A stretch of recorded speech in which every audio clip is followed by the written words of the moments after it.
Class 11th biology की कक्षा में आप सभी का स्वागत है।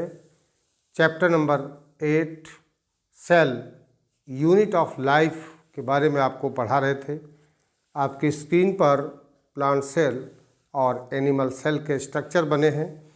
आपको अभी तक कोशिका जीवन की आधारभूत इकाई cell the basic unit of life, उसके बाद फिर कोशिका की खोज और फिर कोशिका सिद्धांत सेल थ्योरी तथा इसके बाद टाइप्स ऑफ सेल्स के बारे में बताया जा चुका है, जिसमें आपको प्रोकैरियोटिक सेल और यूकैरियोटिक सेल क्या होती हैं, इनके एग्जाम्पल कौन से हैं और प्रोकैरियोटिक और यूकैरियोटिक सेल में क्या डिफरेंसेस हैं, यहाँ तक आपको बताया जा चुका है। इसके बाद फिर आपको हमने एक कोशिका में क्या क्या होता है एक चार्ट के माध्यम से समझाने का प्रयास किया था, जिसमें आपने देखा था कि कोशिका में सेल वॉल यानी कोशिका भित्ति, कोशिका कला मीन्स सेल मेम्ब्रेन और प्रोटोप्लाज्म या जीवद्रव्य होता है। प्रोटोप्लाज्म में साइटोप्लाज्म, वैक्यूल और केंद्रक ये 3 भाग होते हैं और कोशाद्रव्य या साइटोप्लाज्म में भी आपने पढ़ा कि कोशिका अंगक यानी सेल ऑर्गेनेल्स और हाइलोप्लाज्म होता है।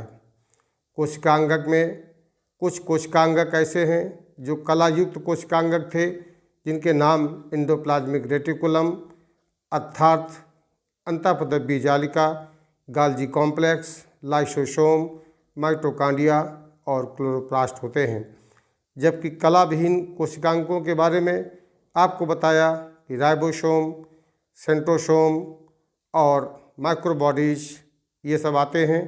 और हाइलोप्लाज्म में 3 तरह के पदार्थ आपने पढ़े, संचित पदार्थ, स्रावी पदार्थ और उत्सर्जी पदार्थ। संचित पदार्थों में कार्बोहाइड्रेट, वसा और नाइट्रोजन युक्त पदार्थों के बारे में बताया गया। स्रावी पदार्थों में एंजाइम्स, मकरंद और रंग देने वाले पदार्थों में के बारे में बताया गया तथा उत्सर्जी पदार्थों के अंतर्गत एल्कलॉइड्स, टेनिन्स, लैटेक्स, रेजिन्स, गोंद, कार्बनिक अम्ल, खनिज, वाष्पशील सुगंधित तेलों के बारे में बताया गया। और केंद्रक में केंद्रकावरण या न्यूक्लियर एनवेलप, केंद्रक द्रव्य न्यूक्लियोप्लाज्म, केंद्रिका यानी न्यूक्लियोलस और क्रोमैटिन जाल होता है। इसे हम पादप कोशिका के समस्त भागों को हम एक चार्ट के माध्यम से समझ सकते हैं। उस चार्ट को भी आपको हमने प्रेषित कर दिया है।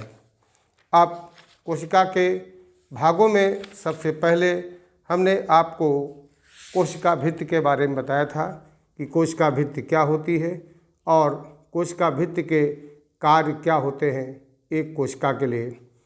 आज अब इसी कड़ी में वीडियो के अगले भाग में हम कोशिका कला या जीवद्रव्य कला के बारे में बात करने वाले हैं कि कोशिका कला, जिसे हम सेल मेम्ब्रेन या प्लाज्मा मेम्ब्रेन के नाम से जानते हैं, ये क्या होती है और इसकी संरचना को समझाने के लिए कौन कौन से मॉडल विभिन्न वैज्ञानिकों के द्वारा दिए गए हैं। जैसा कि आप जानते हैं, कोशिका कला प्रत्येक कोशिका के चारों ओर एक पतली, लचीली एवं अर्धपारगम्य अर्थात सेमी परमेबल कला होती है। इसी कला को हम कोशिका कला या जीवद्रव्य कला, सेल मेम्ब्रेन या फिर प्लाज्मा मेम्ब्रेन कहलाती है। प्राणियों में कोशिकाओं में सबसे बाहरी आवरण बनाती है, जबकि पादप कोशिकाओं में यह कोशिका भित्ति के अंदर की ओर स्थित होती है। सरल सूक्ष्मदर्शी द्वारा प्लाज्मा झिल्ली या जीवद्रव्य कला को देखना संभव नहीं होता है। इसे देखने के लिए हम हाई पावर रिजोल्यूशन वाली माइक्रोस्कोप का प्रयोग करते हैं। प्लाज्मा झिल्ली का रासायनिक संगठन देखा जाए, केमिकल कंपोजिशन देखा जाए तो हम पाते हैं कि कोशिका झिल्ली लिपिड, प्रोटीन और कार्बोहाइड्रेट से मिलकर बनी होती है। कोशिका कला में लिपिड 2 परतों में व्यवस्थित होते हैं। प्रत्येक परत के लिपिड अणुओं के शीर्ष बाहर की ओर और पुच्छ अंदर की ओर होते हैं। कोशिका कला की संरचना को स्पष्ट करने के लिए समय समय पर भिन्न भिन्न वैज्ञानिकों द्वारा अपने मत प्रस्तुत किए गए। उनमें से जो सबसे प्रमुख मत जिनको हम बताने वाले हैं, आप उन्हीं मतों को केवल लिखिएगा। उसमें सबसे पहला मत कहलाता है एकक कला मॉडल, जिसे हम यूनिट मेम्ब्रेन कॉन्सेप्ट के नाम से जानते हैं। सन 1959 में डेविड रॉबर्टसन ने स्तरीय कला को यूनिट मेम्ब्रेन की संज्ञा दी। कोशिका कला के अतिरिक्त कोशिका के अंदर स्थित अन्य झिल्लियाँ भी यूनिट मेम्ब्रेन संरचना को ही प्रदर्शित करती हैं। एंडोप्लाज्मिक रेटिकुलम, गाल्जी उपकरण, माइटोकॉन्ड्रिया, लाइसोसोम, राइबोसोम, प्लास्टिड और केंद्रक झिल्ली, ये भी यूनिट मेम्ब्रेन की ही बनी हुई होती हैं। यूनिट मेम्ब्रेन संकल्पना के अनुसार कोशिका कला में लिपिड स्तर में लिपिड अणुओं की बनी हुई 2 परतें होती हैं।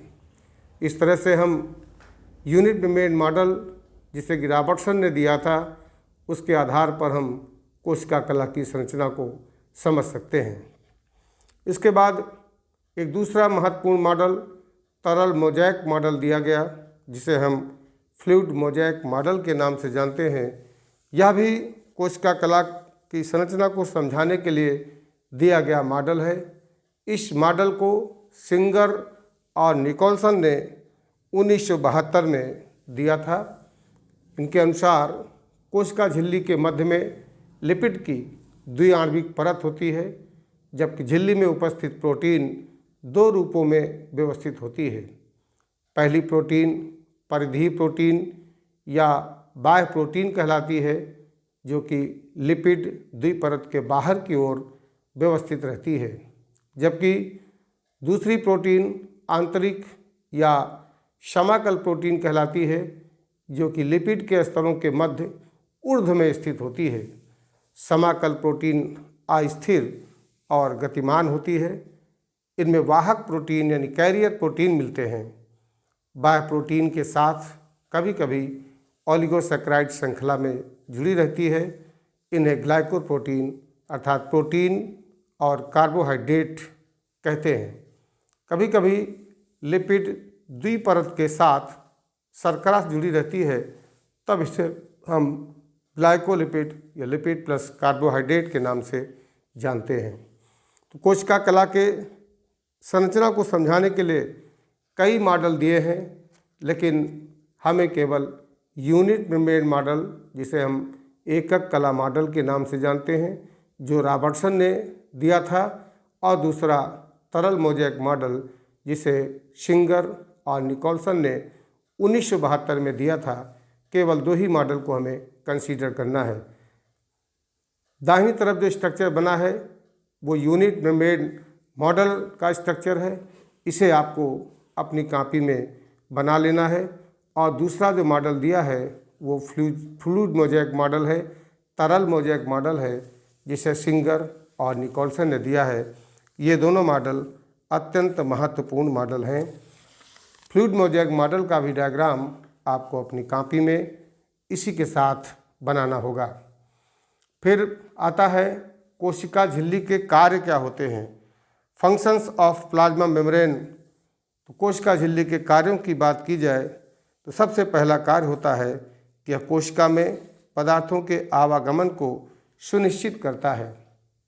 क्योंकि कोशिका कला की प्रकृति अर्धपारगम्य या विभेदी पारगम्य या चयनात्मक पारगम्य होती है, या केवल विशेष आकार तक के ही अणुओं को अपने आर पार होने देती है। दूसरे कार्य की बात की जाए पारगम्यता के बाद, तो निष्क्रिय अभिगमन यानी पैसिव ट्रांसपोर्ट। इस प्रकार के अभिगमन में बिना ऊर्जा खर्च किए हुए कुछ आयन, पानी के अणु आदि कोशिका झिल्ली से होकर सीधे ही अंदर या बाहर आ जा सकते हैं। यह क्रिया सिंपल डिफ्यूजन या फिर फैसिलिटेटेड डिफ्यूजन द्वारा संपन्न होती है। तीसरा कोशिका कला का कार्य है सक्रिय अभिगमन, एक्टिव ट्रांसपोर्ट। इस प्रकार के अभिगमन में कोशिका में उपस्थित विभिन्न प्रकार के वाहक अणुओं द्वारा ऊर्जा का प्रयोग कर विभिन्न प्रकार के अणुओं को उनकी सांद्रता विभव के विपरीत दिशा में स्थानांतरित किया जाता है, जैसे सोडियम पोटेशियम पंप में। तीसरा चौथा महत्वपूर्ण कार्य है फैगोसाइटोसिस, जिसे हम भक्षाण क्रिया कहते हैं। इस क्रिया में कोशिका झिल्ली द्वारा बाह्य ठोस पदार्थों का भक्षण किया जाता है। इस क्रिया को प्रोटोजोवंस तथा मनुष्य की श्वेत रुधिर कणिकाओं अर्थात WBC में देखा जा सकता है। जब ठोस पदार्थ को कोशिका झिल्ली द्वारा ग्रहण किया जाता है तो इस क्रिया को हम एंडोसाइटोसिस, तथा जब झिल्ली द्वारा पदार्थ को बाहर निकाला जाता है तब हम इस क्रिया को एक्सोसाइटोसिस के नाम से जानते हैं। अगला महत्वपूर्ण कार्य पिनोसाइटोसिस, या फिर इसको हम कोशिका पायन या सेल ड्रिंकिंग के नाम से जानते हैं। कोशिका झिल्ली द्वारा तरल पदार्थों को ग्रहण करने की क्रिया को ही पिनोसाइटोसिस या सेल ड्रिंकिंग के नाम से जाना जाता है।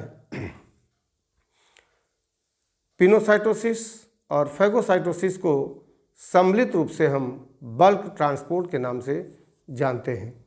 इस तरह से अब आगे आता है कोशिका कला की संरचना के बाद कोशिका द्रव्य या साइटोप्लाज्म। साइटोप्लाज्म को आपने चार्ट के माध्यम से देखा, इसे हम दो भागों में बांट सकते हैं। पहला वह भाग जहाँ विभिन्न कोशिकांग जैसे कि माइटोकॉन्ड्रिया, गाल्जी काय, लवक आदि पाए जाते हैं, उस भाग को हम ट्रोफोप्लाज्म कहते हैं। जबकि दूसरे भाग को जहाँ पर कोशिकांग नहीं पाए जाते हैं उसे हम साइटोसाल या हाइलोप्लाज्म या फिर हम साइटोप्लाज्मिक मैट्रिक्स के नाम से जानते हैं। कोशिका द्रव्य में विभिन्न प्रकार के कोशिकांग उपस्थित होते हैं। अब हम बारी बारी से प्रत्येक प्रकार के कोशिकांगों के बारे में चर्चा करेंगे।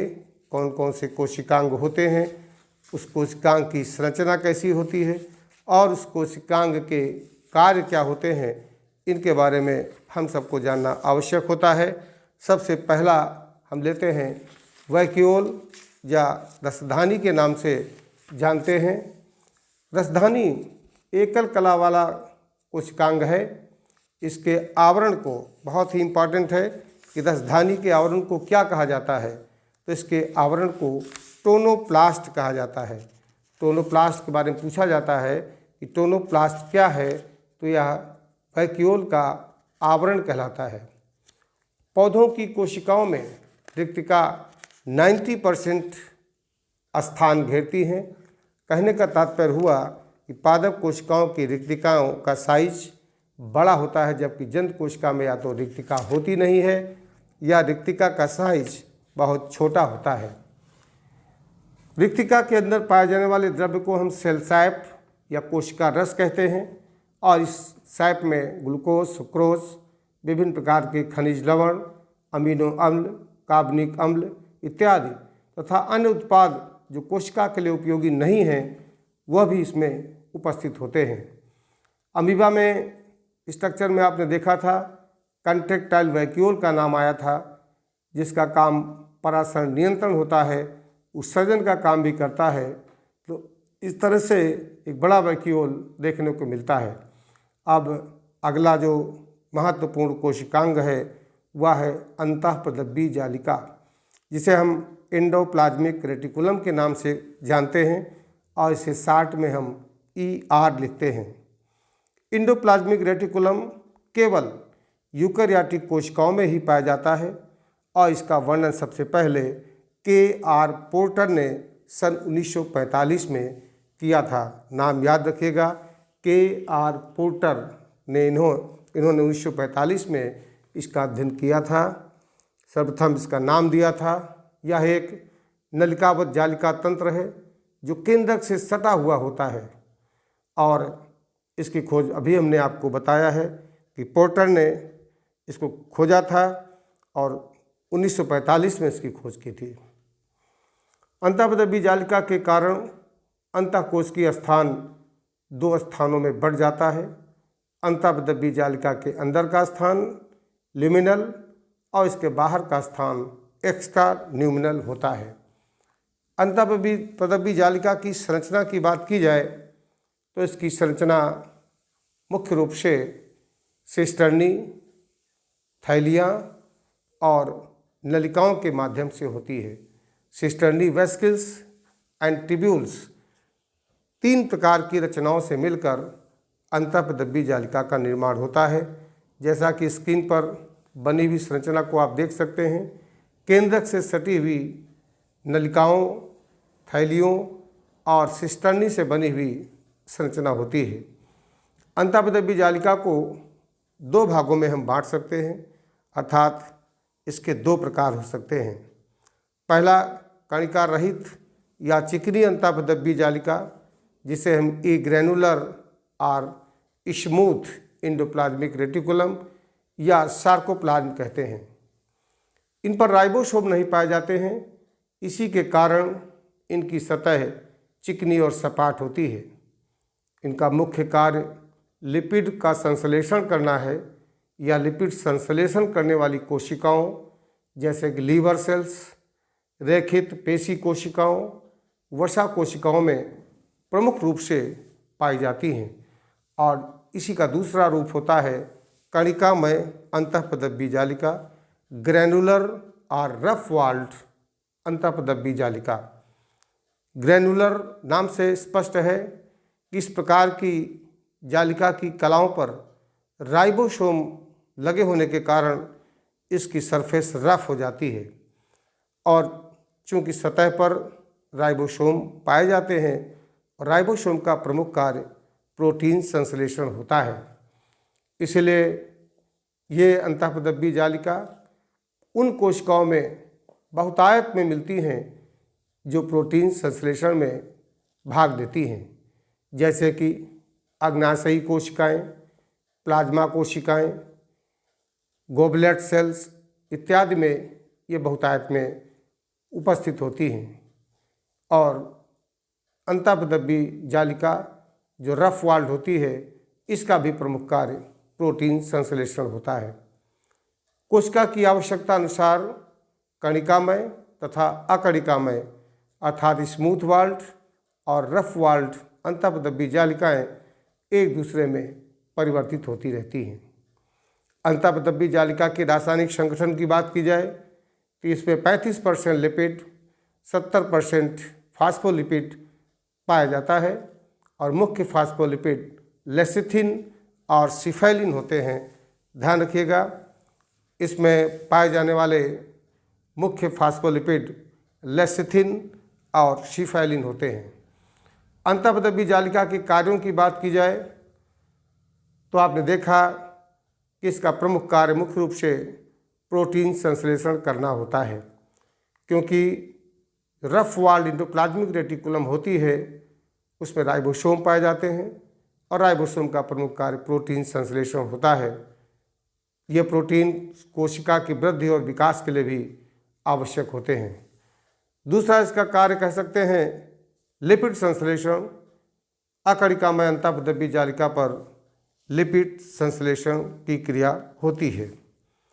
एटीपी संश्लेषण में भी अंतःपदवी जालिका की महत्वपूर्ण भूमिका होती है। ग्लाइकोजन के उपापचय एवं संग्रह में भी अंतःपदवी जालिका सहयोग करती है। इसके बाद अगला कोशिकांग आता है गाल्जी काय।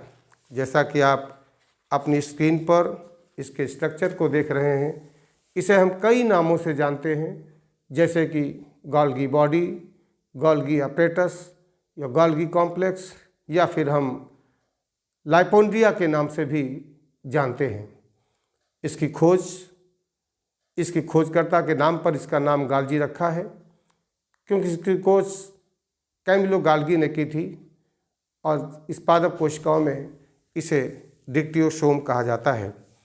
इसके बारे में हम अगले वीडियो के माध्यम से आपको डिटेल बताने का प्रयास करेंगे। आज के लिए इतना पर्याप्त है, शेष अगले वीडियो के माध्यम से।